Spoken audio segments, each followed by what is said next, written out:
Hello everyone. Once again I welcome you in the case study discussion. We are right now in the case study number 21. Can we start the discussion? Yes sir.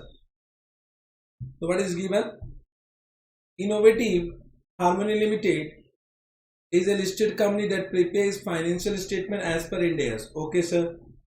Its functional and presentation currency is PC. You can imagine PC is nothing but rupees. The draft financial statement for the year ended 31st March 2021 have been prepared and are under the review by management. So they will give you some point. During the financial year 2020-21, the company acquired 70% ordinary shares of Super Express Limited, a private company, for PC 9.75 million. This become purchase consideration. Means PC is the presentation currency, correct now, and the amount is purchase consideration. The fair value of INA is 13 million. The fair value of 30% ordinary shares owned by MCI is 4.88 million. Carrying amount of Super Express Limited net asset is 12 million. This information is not relevant. If suppose the rate of tax is given, so of course we need to also calculate DT and DTL on this, but rate of tax is not given in this para.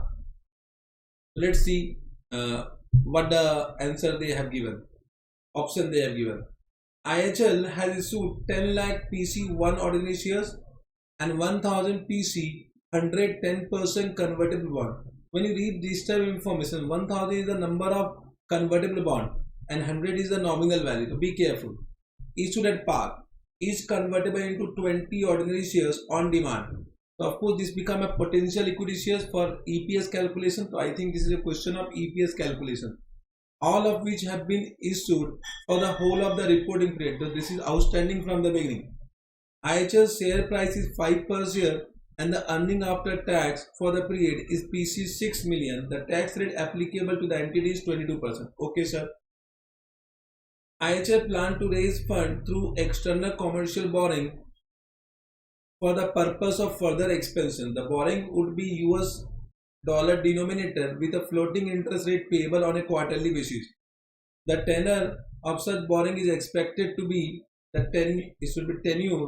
tenure of such borrowing is expected to be 3 to 5 years. The lender have recommended that companies should also consider doing a back-to-back cross-currency interest rate swap. This is nothing but a derivative instrument to convert floating interest rate into fixed interest rate. On the same date, amount and tenor of the borrowing, which would ensure that foreign currency and interest rate exposure is managed. The management want to apply cash flow hedge accounting. They want to apply cash flow hedge accounting. Okay, sir. IHL had prepared certain material data and creditor on a net basis in the financial statement for a period up to 31st March 2020. So they have disclosed data and net creditor on a net basis. Of course, this is not correct. However, while preparing draft financial statement for the year ended 31st March 2021, management discovered that assets and liability cannot be netted off as per the applicable guidance under Ind AS, which is correct. Therefore, management intend to gross up the comparative amount of prior period in order to present the correct amount of data and creditor. 100% is correct. They need to restate the comparative amount and also they need to prepare opening Ind AS balance sheet. Correct now? Sorry, they need to prepare third balance sheet as per Ind AS 1. चलेगा third balance sheet at the beginning of previous year, if you remember. Question: with respect to acquisition of Super Express Limited, what is the amount of goodwill if the NCI is measured fair value? So let us calculate. So what they have given, the PC is how much? 9.75. So 9.75 is PC for 70%. For 30%, what is the NCI? NCI they have given fair value how much? 4.88.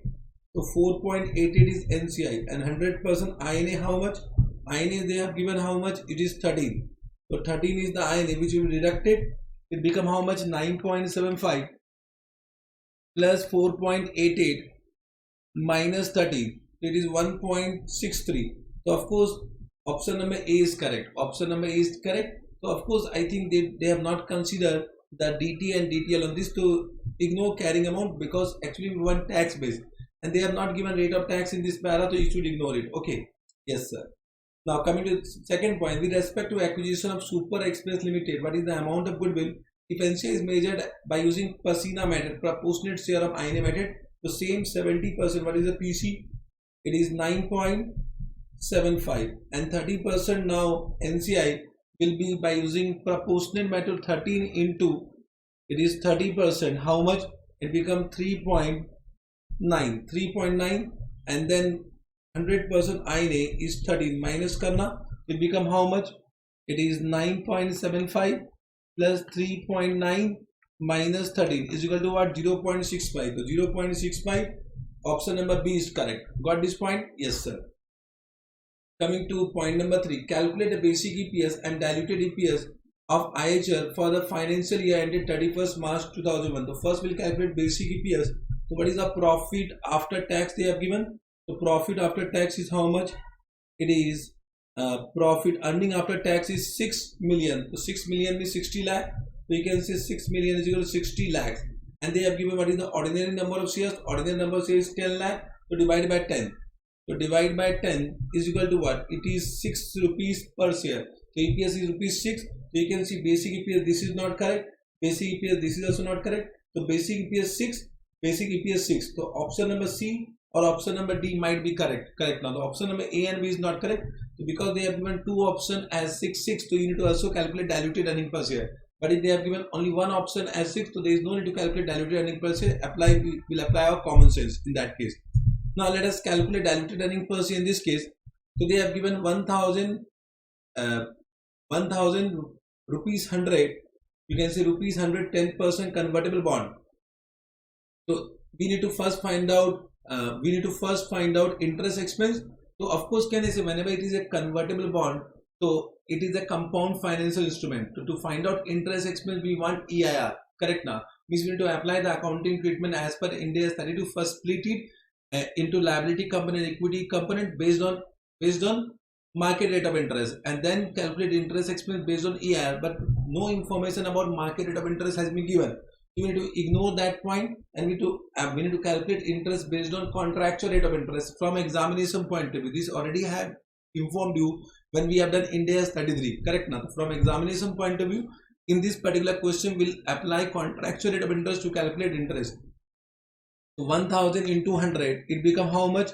1 lakh into 10%. 10% become 10,000 is the interest, and the rate of tax is 22%. So we'll do net of tax, so it will be into 72%. 78%. So 10,000 into 78%. So 7,800 is what? Interest expense. So we'll do 60 lakh plus 7,800 net of tax divided by 10 lakh plus what is the potential number of equity shares? So that is how much? 1,000, and for each bond they will be issuing 20 ordinary shares. So it become 20,000. To divide plus 20,000, how much it will come? Let's check. It will be 60 lakh 7,800. 7,800 divided by 10 lakh 20,000. 10 lakh 20,000. It is 5.89. So 5.89, this is correct option. So option number C is correct. Option number C is correct. Got this? Yes sir. Come to the next point. Which of the following statement is incorrect? Incorrect if the company need to achieve effective cash flow has in the books of account. So they have given CCIRS, means CCIRS ka full form, if you are forgetting, it is given cross currency interest rate swap, means this is derivative instrument. So CCIRS means cross currency interest rate swap is a derivative instrument. So derivative instrument must be fair valued at each year. And correct, it will be fair valued. So it will be accounted on fair value basis. This is correct. Cash flow has effectiveness testing must be performed at the end of each period. This is also correct. The effectiveness we need to find out at the end of each reporting period. The CCIRS means derivative instruments should not be separated from ECB. ECB means the full form, if it is given, that is the borrowing, external commercial borrowing. ECB is borrowing loan but accounted as single instrument. That is not correct. You need to separate them and then accounting will be done on separate basis. So point number C is not correct, but let's read point number D also. ECB loan must be remeasured at each period and for the foreign currency translation. Of course, the foreign currency borrowing need to be translated as per India's 21 by using closing closing exchange rate. So this is also correct. So only point number C become the option which was incorrect, which is incorrect. Got this point? Yes, sir. What is the consequences of grossing up material debtor and creditor in the comparative amount presented in the financial statement for the year ended 31st March 2021? So this is considered to be correction of error. Of course, correct. This is to be considered as correction of error as per Ind AS 8, and the company would need to present a third financial statement, third statement of financial position, is third balance sheet as on 1st April 2019, means at the beginning of previous year. So this only is correct, but let's read. This is not an error. This is not correct. This is changes in accounting policy. This is not correct. This is considered to be correction of error under IAS. Of course, under IAS 8, it should be Ind AS 8. Ind AS 8, and IHR would not to present a third statement. This is also not correct, because of course, whenever the opening balance of previous year will be affected materially, so we need to prepare third balance sheet at the beginning of previous financial year. Correct. Option number A is correct. Let's see whether we have done correct or not. So point number 1, option number A is correct. Point number 2, this is also correct. Point number 3, option number C we have got. Point number 4, option number C, yes sir. Point number 5, option number A. So all the point we have understood. Correct. Okay. So in this video, this much only. In the next video, we'll do the next case study. Till then, bye bye. Enjoy your remaining day. Bye bye.